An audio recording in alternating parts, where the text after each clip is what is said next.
so I can get started.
shut your mouth.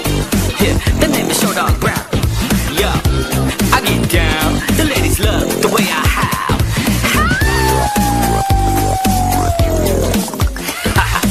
Just fooling around, guys. What? Was I too loud? Look, I'm a magical rap battle assassin, everlasting. Ain't no need for a caption. Me and my team, we so heroic. There's no opponent that can take us down.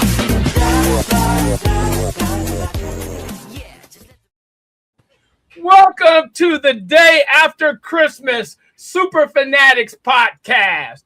I'm your host, Ray Showdawg Prisby, and we got a great show for you tonight. So let's get it started and bring it on in the guests. We got two Bryans, not one, but two Bryans. We got from Cincinnati, Ohio, the Cleveland Browns, Cincinnati Browns backer, Brian Clifton. And, what's up, guys? And not to be outdone, from all the way from Cleveland, Ohio, he just finished polishing off his bone and his van and his go-kart, Brian Hannon. That's a What's up, guys? Oh, okay. I was just making sure we could hear you. So guys, real quick. I was doing sign language.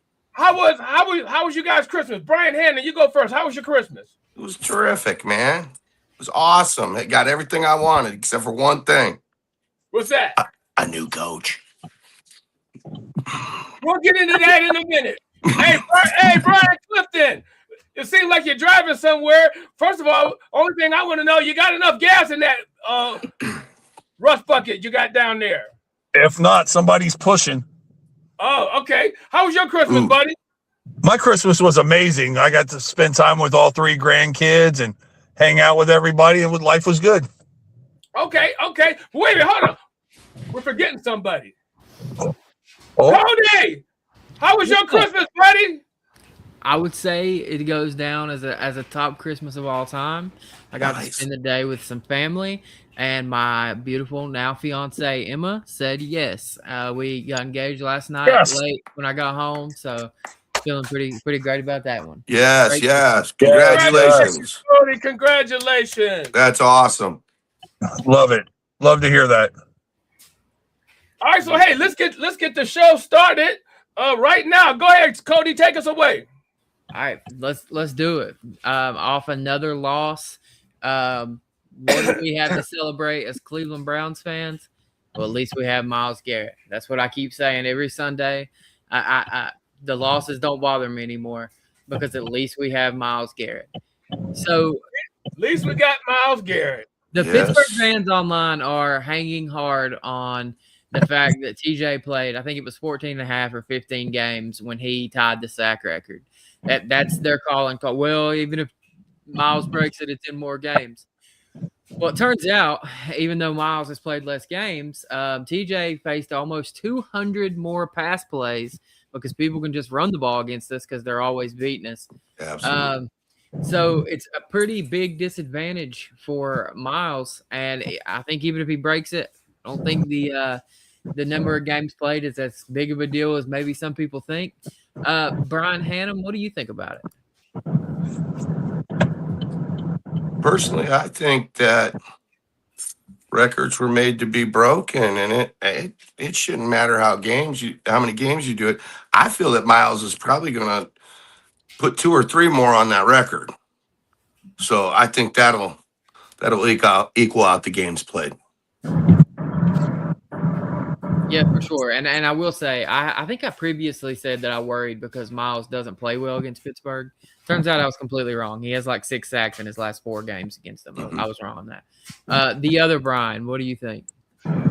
Well, first of all, TJ Watt can cry all that he wants. I thought he did it in 16 games along with Strahan, but apparently I was wrong. Either way it goes, I mean, he does it in this game. That's fine too. And if he adds 2 or 3 more, he's got that sack record all by himself. Exactly. He was on pace to have 25 and a half. I think now they said 23, maybe. I think I read. So even still, he's going to shatter the record. It's going to get broken by somebody later on in the future, especially if they go to 18 games. But at the same point, you know, a 1,000-yard rusher was big time back in the day too. Now, getting 1,000 yards rushing is almost nothing with 17 games. But either way it goes, he's 20 sacks away from jumping from 30th to the top 10. And he's going to get in the top 10 before he retires. And that will put him in the Hall of Fame that will put him in the Hall of Fame. Yeah, for sure. And TJ, it was a 16-game season, but he missed like a game and a half hurt. He got banged up as he's been known to do. Ray, what do you think? Well, first of all, y'all do understand TJ and Myles don't even play the same position. Myles is a defensive end. TJ plays a weak side linebacker. So a lot of times, nobody's even lined up on TJ's side. He has a straight, clean shot to the quarterback. That's number one. And that's first and foremost. And you never, ever, ever hear any Steeler fans bring that point up. But, hey, it is what it is, right? But long story short, bring up the chart again, because that's to me is what is most impressive. Because what Brian Clifton just hit on when he said 1,000 yards used to be a lot back in the day. Well, even though it's easier to get to 1,000 yards, Jim Brown still holds yards per carry and yards per game. Jim Brown averaged 104 yards a game. So when you look at what Miles is doing in 437 pass plays, stats do matter. So so even though, like you say, down the road, 18, 20 game seasons, the record's going to be broken. I'm just wondering, will they be able to pull up a chart like that, and will they do it in the fashion that Miles is doing it in, which I highly doubt it. Miles is a freak of nature. So there's a big difference between having 22 and a half sacks and averaging 104 yards a game. Nobody's going to do that again because the defense, because we're in a pass happy league now. There's running backs that can get 1,000 yards, but they'll have like a 80-yard game, or they'll have like a 70-yard game, and then they'll have like a 120-yard game. But nobody's going to average 104 again. Right. And it's worth noting that to get 1,000 yards today, it's only in 17 games. You only need 58 yards per game. Like, it's not a super tall task. And you were talking about, Ray, about TJ always playing on the weak side, and it's hard to double team him. And the biggest thing for me that people need to take into account too with TJ Watt, who hasn't put up sacks in Pittsburgh's defense? James Harrison was a big time sack guy. Bud Dupree. I was put a outside line. Like, everyone that plays on the outside for them has put up sack numbers. It's not like he's doing anything like, he's probably put up a little more than they have, but everyone produces in that defense. They've got a nice system that makes it hard to double team. And you never know who's coming because they can bring 5, they can bring 3, they can bring 4. He's always had Cameron Hayward beside him, and this is the first year that Miles has had someone beside him playing like a defensive tackle that has made a difference. And look what Miles is doing. So for me, it's hard to compare him. You know what I mean? Like, so moving on to our rookie tight end, quickly becoming one of my favorite players, I must say. Harold Fannin Jr. has posted a new all-time rookie receptions lead. It says 70. I don't know if that's what he broke or that's what he has now, but assuming he's not hurt too bad, because I did see today he tweaked something at practice that he's going to add to this. And going forward, I think he's absolutely our tight end 1. And if that means, we can get into that, but if you'd like. But what do you think about this record? I'm going to start back with you, Ray. Well, here's the thing. He has the record, and we still got games to play. So this would be considered – he broke the record in a 15-game season. And he's a rookie, so he didn't really start right away early in the season. Or maybe he did. I can't remember. But here's the thing: any record, rookie or otherwise, that anybody could come in here and do in this climate, in this day and age, it has to be commended. So, and plus, I mean, come on, he went to high school in Ohio. He went to college in Ohio, and he's playing for his favorite team, the Browns. So that just makes it. This is almost like a Bernie Kosar moment. But yeah, no. Great record, great guy, and I can't wait to see what he has in store for us. Yeah, I absolutely agree. Let's go with Brian that's in the car.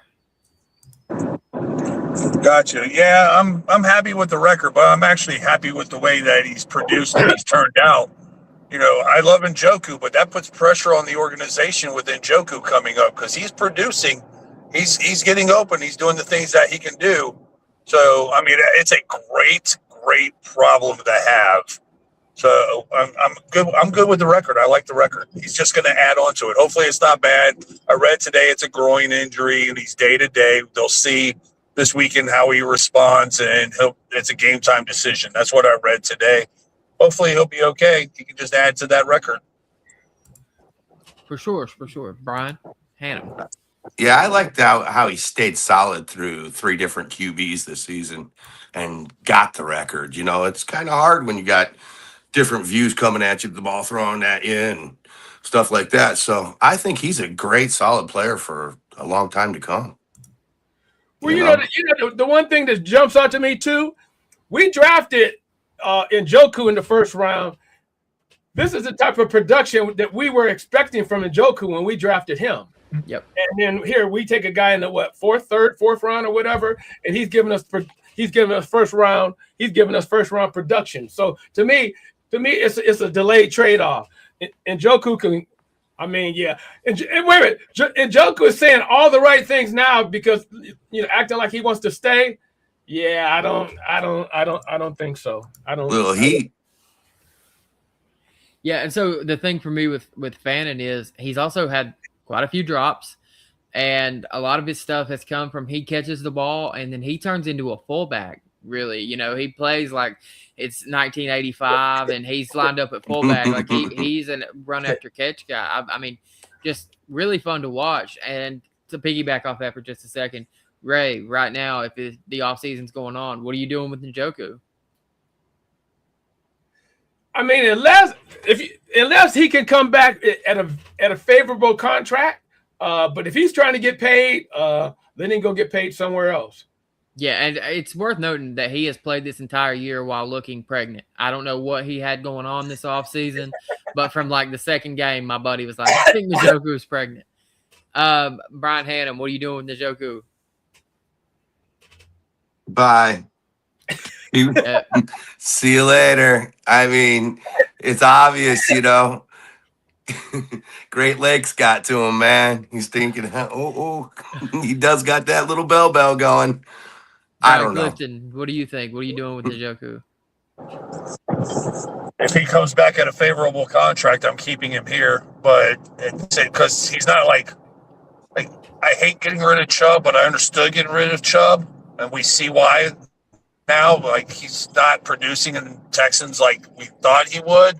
Sure. But Njoku will produce for us. So if he wants to have a favorable contract and he goes, yeah, I want to come back and I'm going to do it at this, and it's like I said, favorable to us, bring him back. But if he's wanting money and he wants starter and be the starter in that's a decision that front office is going to have to make, and it's going to be a hard decision to make. If it's me, I'm like, Fannin's producing, he's doing great. See ya. Let's see what test your open market, see what you can get. Yeah, and I mean, ultimately, if you have a tight end that's performing better in Fannin, Angel said he's over 30. Get him out of here. He will be next year. He's 29 as it sits right now. Yeah. If you have a tight end that is producing more for less, you can get rid of Njoku, take another flyer on a 3rd round, 4th round, 5th round rookie as your backup. You've got blocking guys. It gives you a lot of flexibility to go after a tackle and another tackle and maybe a 3rd tackle, possibly a 4th tackle, and then like 7 or 8 guards and centers. So that's where we're at. I think we lost one of our Brians. I'm sure he'll be right back. So the Pro Bowl votes came out. And while I will vehemently agree with Myles Garrett and Denzel Ward being Pro Bowlers, there is no way in this world Carson Schlesinger is an alternate. He is a Pro Bowler through and through. He should, and I don't know if their justification. I don't know if it's fan voted or what, but Schlesinger should 100% have made the team. But as alternate, you have Grant Delpit as a special teams player. The fact that we have a special teams Pro Bowler is a miracle. Fannin as an alternate and Judkins as an alternate. That's 3 rookies right there, which is a great testament to the draft class that Andrew Berry perhaps accidentally put together this year. But nevertheless, what do you think about our Pro Bowl selections, Brian Clifton? I'm happy with them. I'm good. Yes, I think Carson should have been a starter, but the starters are all fan ballot based. So whoever got the AFC linebackers, I can't tell you who they are off the top of my head. They're probably all fan favorites, but somebody's going to go out because I think they're all going to be in the playoffs. So one of them won't play. So Carson's going to be a Pro Bowler this year, and I'm fine with that.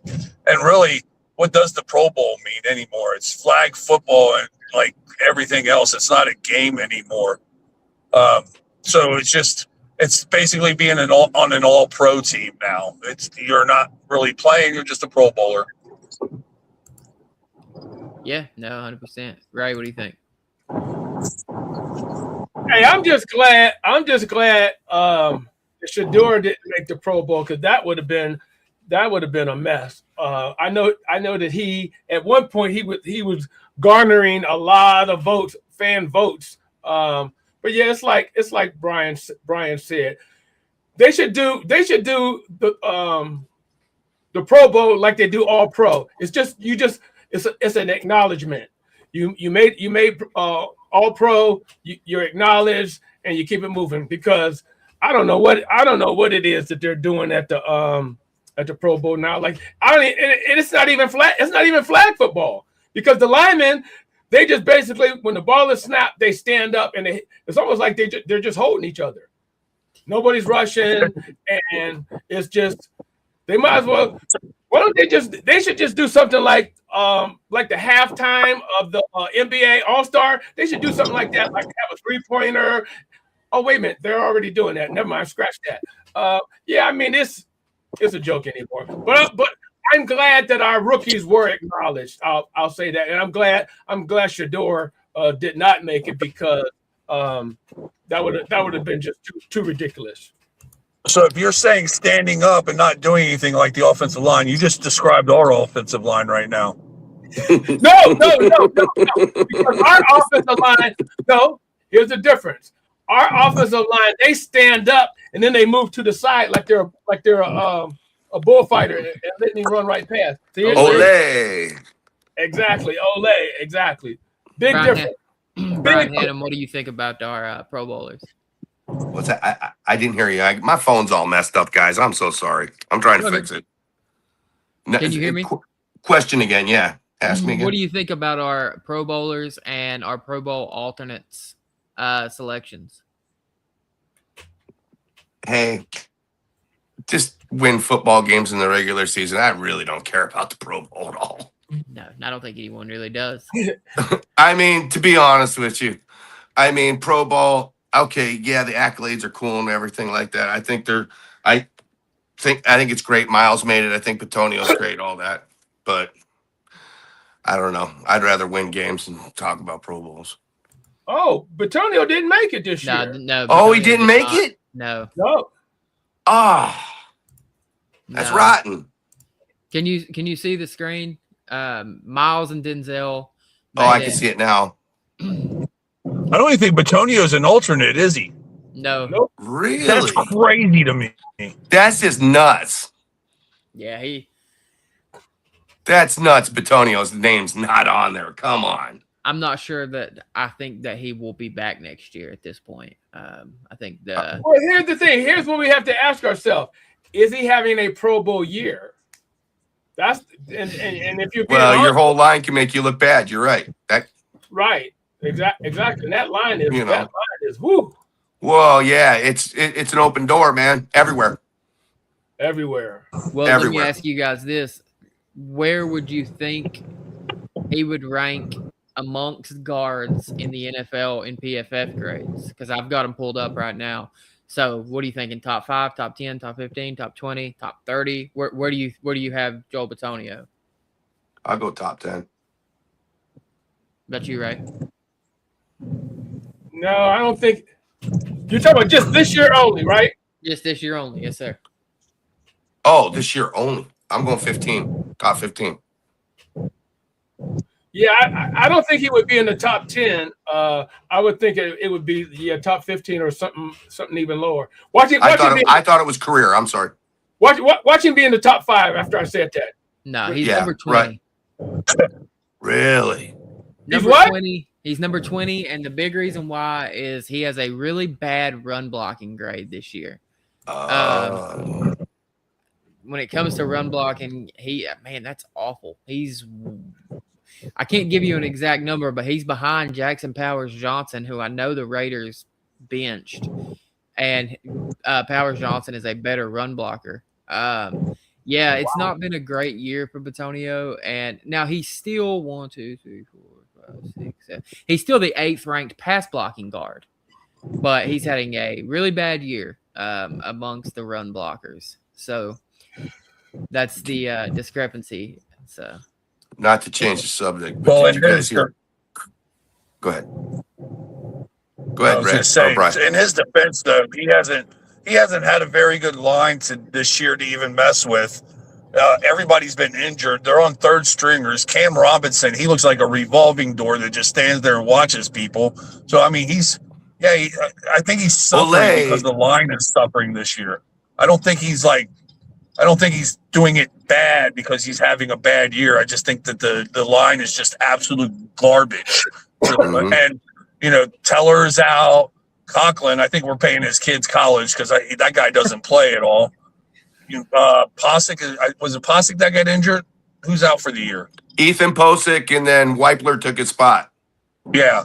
So it's been a very rough year for the offensive line, and I think that his stats have suffered because of the offensive line, not because of his skills. Yeah, for sure. And talking about the tackles, by the way, as far as the PFF grades, Conklin is 66th, Leviston is 76, Cam Robinson is 78th, Cornelius Lucas is 80th out of 82. Only 82 qualified tackles. Good Lord. And our best ranked one is 66, and he only plays ever so often if he really feels like it and that things are good and the weather's good. Like, where's Weipler at as a center? Let me look at this real quick. Pochich is 21st. Whippler must not have enough snaps to qualify because he's. Oh, gotcha. Okay. But moving on, we lost Quinshon Judkins this Sunday to I guess when you watched it back, it was a pretty gross looking break in his leg, and it's kind of going the wrong direction. I didn't see it in real time, but his mom posted that he had surgery. He did not tear anything in his knees or his ankles. I think it was just broken bones. So that's a positive.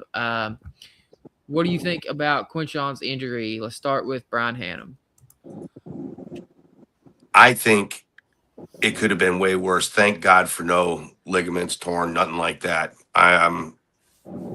They're saying he should be ready for hopefully training camp. So with that being said, we dodged a bullet because that guy's going to be awesome. He's going to be awesome. Brian Clifton, are you still there? I'm still here. Can you hear me? Okay, cool. Yeah, I just couldn't see you. Like your whole camera's dark. I don't know if you're. I'm coming up my hill right now. You'll see me in a second. He likes dark places. That's right. Go give us your thoughts. Yes. So I know that when the injury happened, the news telecast said the national telecast said we're not going to show that injury again. And I was like, oh no, because usually when they say we're not going to show it, it's horrific. So luckily somebody online, of course, recorded it and posted it online. And when I saw it, I dropped my phone and went, he's gone for a long time because his leg just flopped. And I was like, it did. Oh no. But then when the diagnosis comes out and they're like, no ligaments, it's not his knee, dislocated his ankle, and he broke his fibia, I think, or something like that. I was just like, we dodged a bullet there because that injury and the way that people were huddling around him and being upset, I thought he was gone for the year. Hey, Brian, you know what else gave me hope? Seeing Scattaboo. How quick he's healing, Scattaboo, from that same injury.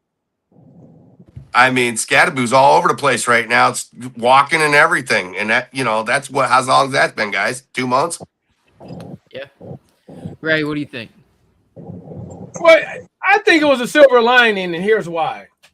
I think Andrew Berry he's probably thinking to himself, okay, I have to, even though he might be ready by training camp or whatever, he's probably going to be thinking in his mind that, hey, as a backup, I'm going to need to bring it, whether it's through free agency or whether it's through the draft. But I'm hoping that he's thinking that, hey, I need to bring in another running back. And if it's through the draft, boy, do I have a name for you guys. 6 foot, 230 pounds out of Penn State. What was his name, Cody? Nick Singleton. Nick Singleton.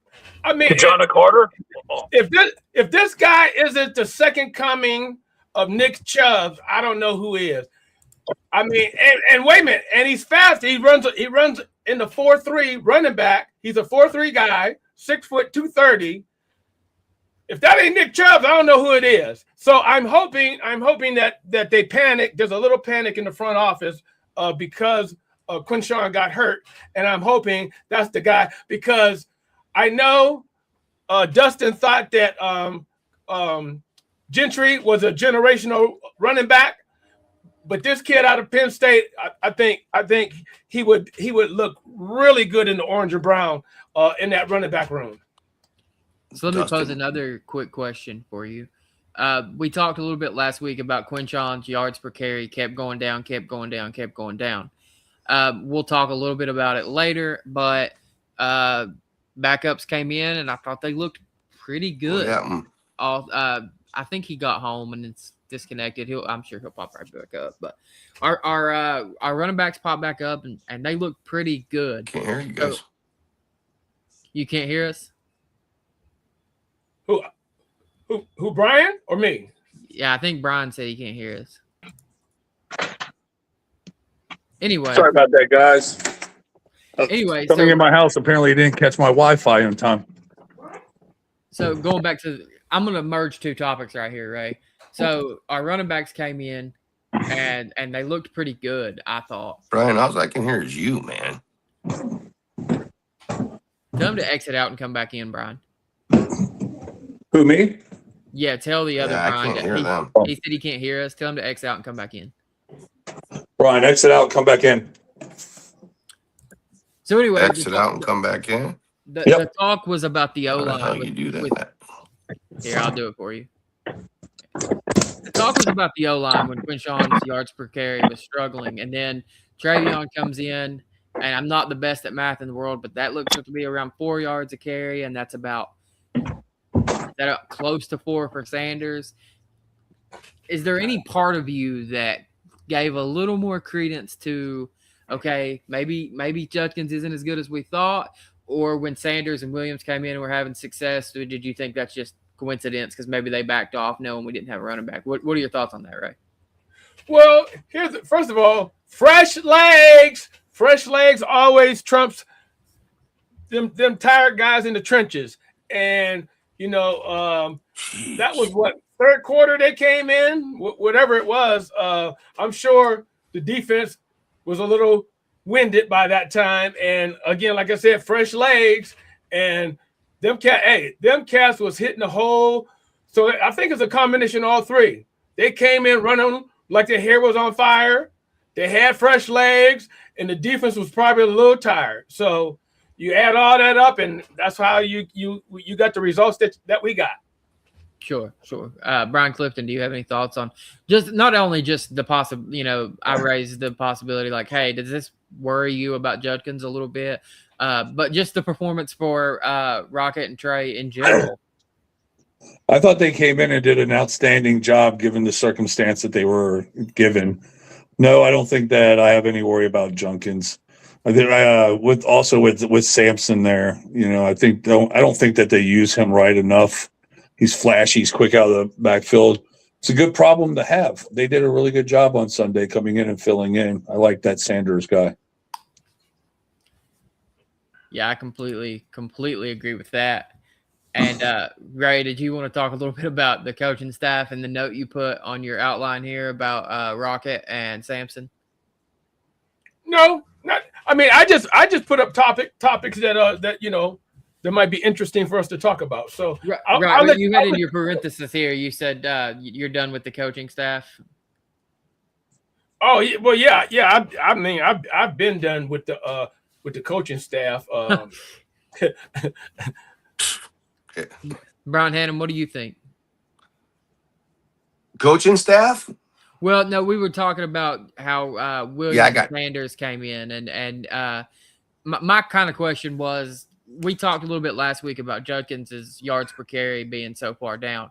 Well, Williams and Sanders came in, and both were around 4 yards per carry last week. Really was big for it. Was there any part in the back of your mind that maybe you started to believe that hype about, hey, maybe Judkins isn't as good as we thought? Now, I'm not saying that's the case, but did it creep into your mind? Not at all. I think Judkins is gonna be another Chubb, to be honest with you. I have a feeling. But when those guys came in and took over last weekend, it was really kind of refreshing to see guys, stand up for the Browns and go hard. So 4 yards a carry, that's outstanding for both of them. Yeah, and I think another question I would pose to everyone here, I don't think Jerome Ford is a part of this team next year. Can we all agree on that? Yeah, Yes. I agree. Yep. So Judkins is going to be back. You know that Sampson is going to be back. Is Sanders that third guy in the room, Rocket Sanders, or do you think they will go out and maybe find a free agent, a draft pick, or would you feel confident if our running back room in 2026, Judkins, Sampson, Sanders, and then if needed, Williams, or would you rather bring one more guy in? Ray, what do you think? Just real quick about that. I already told y'all. 6 foot, 230, runs a 4.3, Penn State running back. Get him. Brian And here's the thing. He could probably be had in the 3rd or 4th round. So there's that too. So yeah, I'd go out and get the kid from Penn State. Brian Clifton, what do you think? I don't know why Ray likes Kajana Carter so much, but okay. Just kidding. Sounds like No, the I'm Gianti good. thing. I'm good with who we got. Really, isn't Raheem Sanders our kickoff or punt returner too? So he plays special teams. Man, I don't care if honestly somebody playing special teams is more reason to get them the hell off the roster to me. I don't want anybody that's got anything to do with the special teams unit back, except maybe Grant Delpit. Well, I get that, but we got to have somebody be able to do kickoff and punt returns because it's not that 84 guy, Levinston or whatever his name is. It's not him. He muffs punts and everything else. But I think Sanders does do kickoff returns. The 3rd or 4th returner or 3rd or 4th running back's got to be able to play special teams or something. Sure. I don't know, but I'm fine with those 3 and maybe Williams as the 4th. I think that's a good solid. Brian Hannum, what do you think? I'm going with the guy. What the guy said. Yeah, I'll stick with what they're saying. I don't want to go out there and try to go after a draft pick or anything. Try to get more weapons like linemen and receivers. Yeah. Well, and I will say, you were talking about the 3rd running back playing special teams. I think if you brought someone else, Sampson would be the guy that you probably want to use maybe as a punt returner. He's kind of shifty, kind of quick. So I could see that. One thing I wanted to acknowledge real quick, Corley's not that bad other than him running the ball out at the 10. I'm a huge Malachi Corley fan. But the thing is, I think he's not ever going to be a true receiver. I think he's a guy that you play gadget plays with and kind of mix it up. He's been great on jet sweeps. They use him a little bit like a running back. So that's worth noting. He maybe his path in this league is Cordarrelle Patterson, where he converts. I really don't know, but I saw James Frank mention Corley, and I'm a Corley fan. So moving on to the next topic here. Man, this is depressing. This is tough. Chop says that he believes Stefanski coaches the aggressiveness out of quarterbacks. Talking about Shador's conservative play, and we've seen it from Watson. My mom, who Ray knows well, was in here a second ago and saw that topic and said, I think he coaches the life out of quarterbacks. It's hard to disagree. On one hand, I think that the way he coaches allows for lesser quarterbacks like Flacco 2 years ago, like Jacoby Brissett, like guys like that to kind of play above their means a little bit. But some of these more talented gunslinger guys, it's a concern. It really is a concern for me. What do you think about this, Brian Hannum? I think he holds all quarterbacks back that he's coached. You've seen it in Baker. You've seen it all the way till now. I mean, this year has really shown what he does to QBs to hold them back. I mean, if we were to ever go after a first-round pick, like, say, like a Mendoza or something like that, man, can Stefanski even develop a quarterback? I say no. That guy is just – I'm sorry. He coaches the life out of quarterbacks. I'm sorry. Terrible. Yeah, it's hard to argue. The last couple of years have been brutal. Brian Clifton? I'm 50-50 on that, to be honest with you, because you've seen some good stuff come out with Flacco and all them.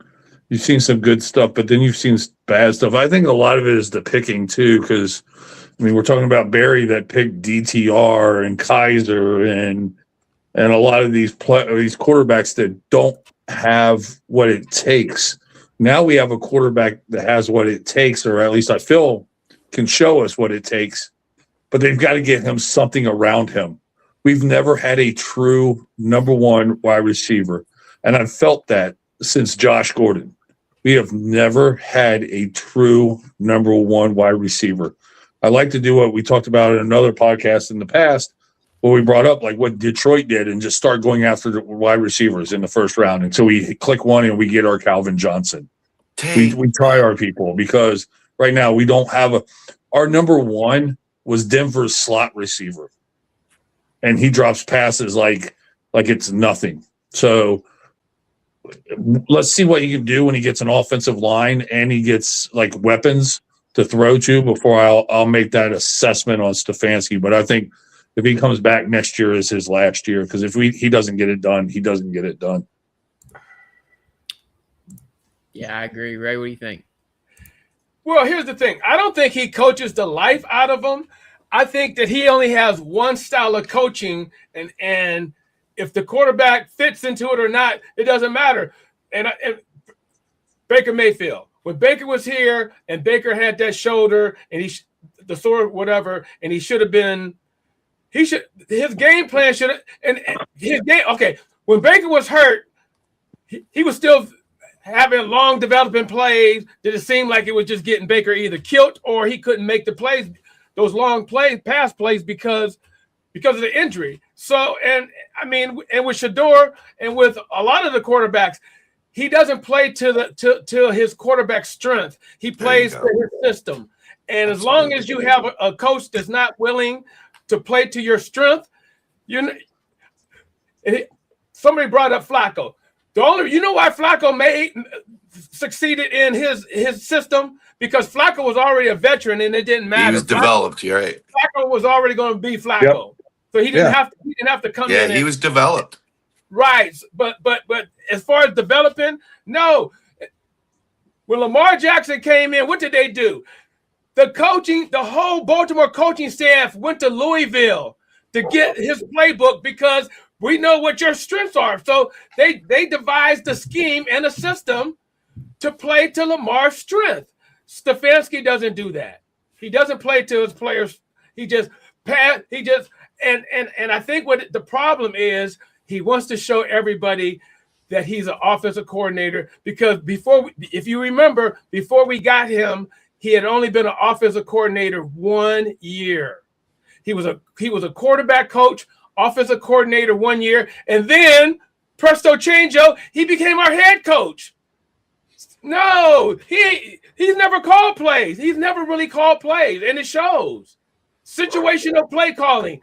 He loses 100% of the time in situational play. So no, it's not so much that he coaches the life out. I mean, yeah, the life does go out of the quarterback, but it's because he does not play to their strengths. Sorry for the long rant, but that's how I feel. No, it was perfect. I enjoyed it. And actually, if you look at the comments, you've got the chat agreeing with you. So perfect. I will say this: the Kubiak and the Shanahan offenses are very similar. They're meant to be play action based, run first offenses. And on one hand, you look at guys that have had success in that offense, like Daniel Jones this year, and Steichen. It's not the exact same system, but it's a play action based offense. Daniel Jones had a lot of success with it. You've seen Brock Purdy, who was a last pick in the draft, have success with it in San Francisco.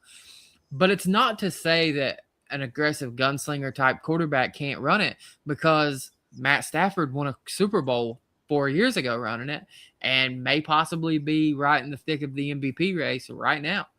So to me, I think there's more than one way to skin a cat is the saying, you know what I mean? There's so many different ways to go about doing these things.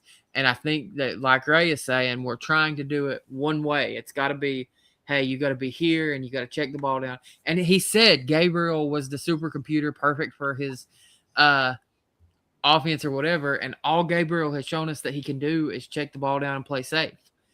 So maybe that's the tell out there in itself to say, we're just not capable of playing any different way. There's 100 reasons why I think Stefanski's done here.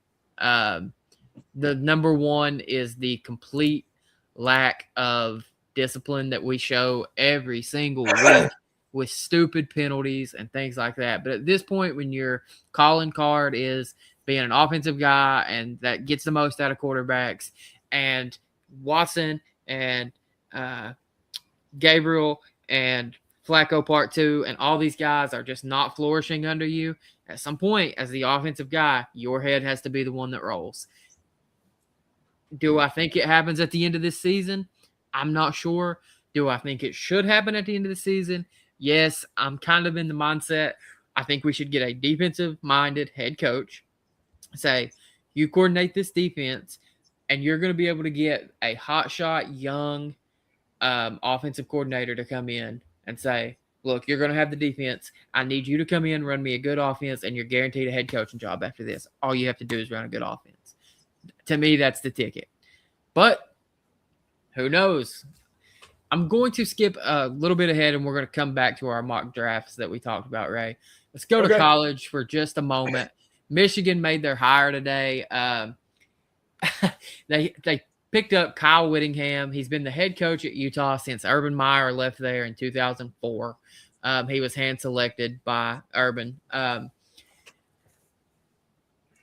It's a safe hire. I think let me go back just real quick. James Frank said, so you're done with Schwartz. It's my biggest fear that losing him is a huge loss, but at this point, if he's attached to Stefanski, he's got to go. Going back to Whittingham, he's a safe hire who's known for being like an upstanding. He's an old Mormon. Like that's exactly what they need in the wake of having a head coach that was texting OnlyFans models at halftimes. Is to be like, yeah, let's go get an old Mormon guy. He has, I think he's won 3 conference championships, 177 and 88 in his career. He's got a couple of 10-win seasons over the last 6 or 7 years. He did go 13-0 in 2008. Brian Hannum, I see you got the Ohio State hat on. What is your thoughts on Michigan hiring Kyle Whittingham? I think we're going to own him. Personally, I think we're going to own him, and I feel bad for interim coach Biff. It didn't last very long. It don't affect me whatsoever with Kyle Whittingham. I think he'll do a fine job over there. I just hope he doesn't do such a great job that he beats us. Well, there's a difference in a good job and a great job. A good job, you win 10 games a year and you're happy to do it. But a great job, perfect. You win 12 to 13 games a year. You beat Ohio State. I think he's in position to do a good job. I think I'm hoping good job myself. Good job. Right. Yes. I think he'll do a good job. I don't think he'll do a great job. Brian Clifton, do you have any thoughts on Kyle Whittingham? I think it's a good, safe hire for them. They need to get somebody in there that's going to help control their culture and their image. And right now, those are the 2 biggest things that is being busted there. Let me get this light out of that light behind my head while I rep my club. See that, Greater Cincinnati Browns backers. So I think it's just a safe hiring. It's the correct hire to do. You need to get that program under control. You need to take your first year or 2. Don't even worry about where your record's going to be next year. You're going to have to get the culture right. You're going to have to get those kids right. You're going to have to get that program right. Of course, Ohio State's going to trounce them next year. They're going to trounce him the year after and all 5 years of his contract. I'm okay with that, but I think it's a good hire by that team up north to try to get their program and their image under control. Ray, what are your thoughts? So I have a question first. Is he a former Michigan guy? Let me look. Let me look. Hold on. Because what I'm thinking. No. the coach that's out in San Francisco. No, not in San Francisco. Where's he at now? The coach that was up there Harbaugh got owned by Urban Meyers for almost 10 years, and I think because he was a Michigan alum, his job was safe. Now with this guy not being a Michigan guy, I don't know how long they're going to put up with those Ohio State losses, but something telling me they're gonna start piling up, buddy. That's why I can't wait. And you're right. A Mormon guy is a safe bet, and he'll get that program spiritually right. Amen. But as far as on the field, I think we're gonna see Buckeyes in the end zone for the next 5, 6, 7 years, or I should say, as long as he's up there. Yeah. No, I personally, I think it's going to hurt recruiting for them. Yeah. For Michigan. Well, they quoted one of the top prospects today. One of the people reach out to him and ask him what they thought of the hire, and his response was, "I don't know anything about him."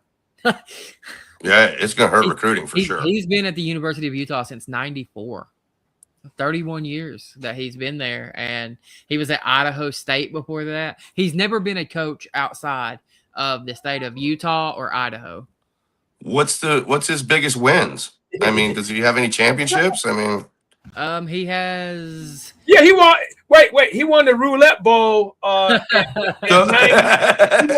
99, he won the Roulette Bowl. No, he won the 2008 Sugar Bowl, 13-0 that year. Oh, I think they wow. won the Mountain West. And then in 2021, 2022, they won the Pac-12, but they lost in the Rose Bowl both years. Okay. So I mean, that's what he's. You know what I mean? That's his forte. So let's get back to the Browns before we get out of here. Start with Ray's mock draft. Ray, you want to talk? Can I want to bring up something. I want to bring up something real quick before we jump into this. But it's all part of the mock draft. Okay. For everybody that thinks that Carnell Tate should be a top 5 pick, and he's a number 1, you're sadly mistaken. Because first of all, he's not even a number 1, and I know what you're going to say, but he's not even a number 1 on Ohio State. So Even that with means Jerry Rice on this team. He's always matched up with the weakest corners, because the best corner is Smith is drawing that guy. But let's get out of that for a second. He's a 4.6 guy. Tight ends run 4.6. Your number 1 wide receiver should not be running that slow. Right, he ran a 4.6 in high school. We until the combine happens, we don't know what he runs. I'm hoping because here's the thing. I love the guy, and if he could get if he's a little faster than that, then maybe.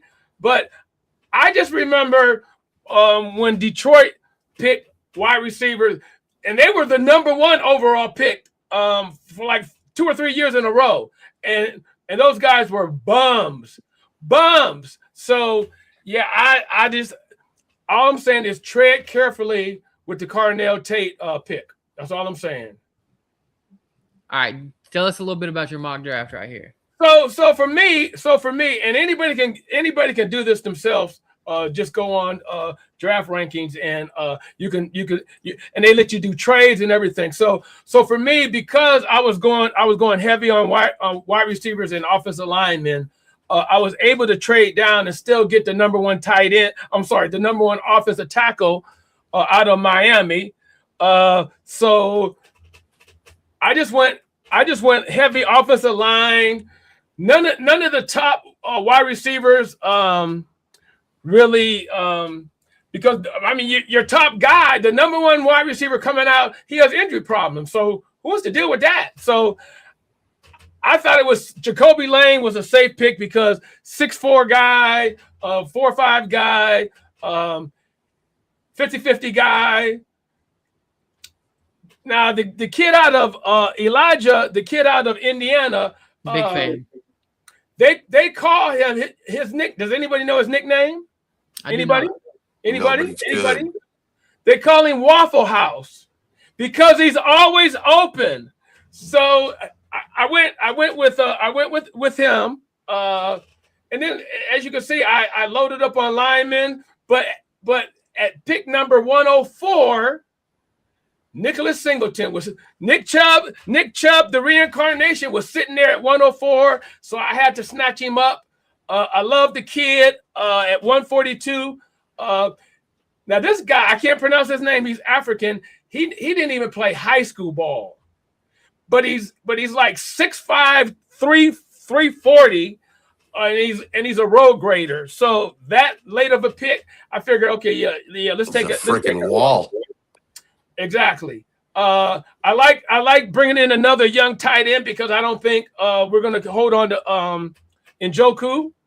Then at 202, I snatched up McAllister. Everett was there at 207. And you always need, just like you need wide receivers, you always need cornerbacks. I don't think Everett's going to be there. Now I'm a little pissed off because my Nicholas Harbor, he was my ace in the hole, 6'5", 230, and he runs a 4.24 40. But he decided to stay in school to get his numbers up. So I don't know who I would have took there. But yeah, I mean, first and foremost, I really was trying to stockpile linemen and wide receivers. So we're definitely have a little competition in those areas. But the cool thing is, you could take a quarterback early and still almost reproduce this type of thing. It's a lot of fun. And I would say probably the next two shows, we're probably going to be diving more so into this because season's over, the combine will be coming up. So yeah, this was my mock draft. Brian Hannum, do you have any thoughts on Ray's mock draft here? I love it. I just don't think Dalen Everett's going to be there at 207. He's pretty good. Yeah. The late picks on mock drafts are such a I don't think he's going to be there. Because you may have a guy who is projected to go in the 7th round, go to the combine and run a 4.3, and all of a sudden he's a second rounder. Can't play dead in a Western, but he does good in the underwear Olympics, so they'll take a shot on him. Brian Clifton, what do you think about Ray's mock draft? I think it's fine. It's his mock draft. Will it come out as reality? Probably not. Oh, absolutely. Yeah, never. I think we really definitely need to go pull some wide receivers in the first round because we definitely need to draft linemen because as I was looking at the upcoming free agents, do you know who the number one rated highest paid free agent will be next year coming out? Tackle. Offensive tackle? It's a tackle. Who is it? I don't know. It's Cam Robinson. It's Cam Robinson. I about dropped my phone and turned off my computer when I read that. I was like, you got to be kidding me. His market value next year will be $12 million. And I was like, he's not worth that. There's no way. So I think getting offensive linemen and getting wide receivers is the number one priority in this. But I was talking with a friend, and he was telling me as a little tidbit. He goes, think about this. And I know you guys don't want to hear it, but if we go out and get that stud lineman with our linebacker with our first pick, that means JOK is not coming back. Right. So that's something to think about too. So they pull the trigger and they go with a linebacker. That's almost telling us that JOK is not coming back. Yeah, I don't think they'll go linebacker that high though. I don't think they will either. But I mean, if you got that number one linebacker sitting right there on your pick and you've traded back and you don't think JOK is coming back, are you pulling the trigger on that? Like that was just food for thought. Like, wow, because then because Devin Bush is doing great. You got Schlesinger is going to be the defensive rookie of the year. He's awesome. Can you imagine them with JOK coming back next year? That's going to be a stud linebacking core. But if he doesn't come back, you got to replace him. I think they will take a linebacker at some point. So yeah, I'll give you guys a peel back the curtain. Me and Ray probably argue once a week through text about whether we should take a quarterback or not. So I decided to do one mock draft where if they don't take a quarterback, I'm a PFF guy. I pay for that for some reason. So in this scenario, I traded number 3 overall to the Rams and picked up picks number 1 and 28. I went Mekhi Lemon, and I saw James Frank. I held his comment. He said he don't care about his height, talent-wise. He thinks he's Amon-Ra St. Brown. Completely agree, James Frank. I took him at 11. Caden Proctor at 27. Now, I will say I would be open to anyone else here. His film is bad. I'm afraid he's Evan Neal all over again. But at 27, I mean, maybe you turn him into a guard if it doesn't work out. Really like Casey Concepcion. I like Jennings Dunker. I have a worries that he could be a guard, but at a second-round pick, he's a guy I pick. We agreed on Jacoby Lane, and then I throw some picks at a guard. PFF gave me an F for taking Mark Fletcher. I thought he looked like a complete dog against Texas A&M. Then Zane Durant was a guy that was thought to be like a top 2-round pick. Throw him in there. Let's see. Now, before we go on to any more on that one, I did another one, which is what is more likely to happen, and I took a quarterback. I took Dante Moore at 3 in this one. And then a lot of the rest of it's pretty similar to what the first one was. But I think the most likely scenario, I think if they have a top 3 pick and can get Dante Moore or Fernando Mendoza, I think one of them are coming back to Cleveland. Just my opinion. And in this, you still pick up 1 tackle. You could probably find I look for him to try to find a trade. I know there's a guy from the Packers that a couple people are high on, but this is, to me, what's most realistic. You still draft a whole offensive line this way, but you take Dante Moore at 3. So I'm going to ask Ray's opinion on it first. Let me hear what you got, Ray. I mean, I just think that's too much draft capital at 3. For the most important position in sports? No. But what I'm saying is, I think that we could get a truckload of draft capital for that pick if we trade out of it and roll with the quarterbacks that we have, because now we're going to have the same training camp, 4 quarterbacks in training camp, somebody not getting reps. Sorry. I just don't think they'll do it. I think they're going to want to settle the quarterback position next year with the quarterbacks that we have. Now, would I be mad if we did take Dante Moore? I don't know, because I guess it depends on how the rest of us.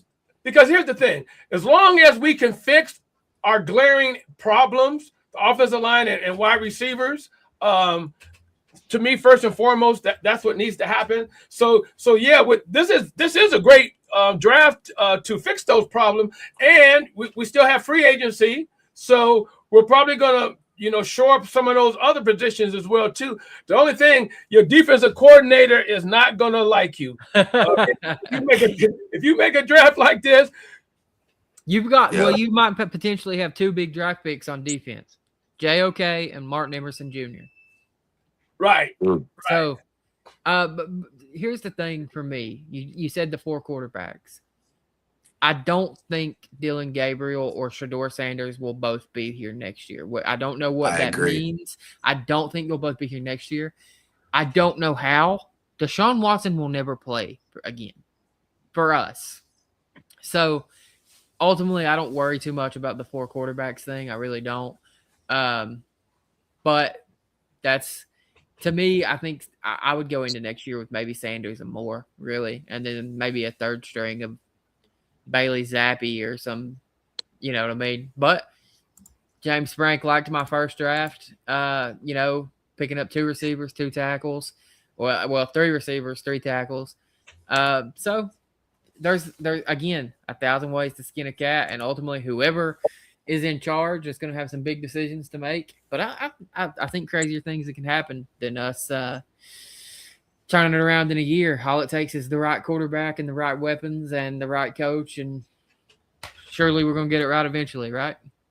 It's a lot of rights. 30 years of wrong we've got to be due to. Jeez, we got to get some rights, huh? So you don't think? So let me ask you this: you don't think Watson's going to see the field again? You think they're going to pay him $80 million just to sit on a bench? I think they're going to try every way in the world they can to manipulate that contract, kick the He's can gone. down the road. Whether that be saying he's physical, and I don't think he'll ever put on a number 4 jersey and come on the field again as an active roster. Here's the thing. Next year they could he's actually tradable next year. Now, to who? Shanghai, China? Nobody's picking up that contract. Or the player. Don't forget the contract. The player is no good. The player's no good, right? I disagree. And there's a team that's starving for a quarterback that's going to go back and say, man, he went to 3 pro. They're going to do the same thing that we did and everybody else did that tried to get him. He went to 3 Pro Bowls before COVID existed. That's how long ago his Pro Bowls were. Okay. That's a long time. And now he's coming off an Achilles injury. All I'm saying, I believe the skill set is there. Hey, Ray, he's got a no trade clause until after 2026. I just pulled it up on Spot Track. He has to play 24, 25, 26. He has a no trade clause in his contract. Don't we get some insurance money, though, that if he doesn't play this year? Yeah, we're going to get insurance money. Ray, it is our time has come and gone. Why don't you send us out of here? Hey, guys, another great show. Appreciate you always. And as in parting, what do we always say? Go Browns! Browns!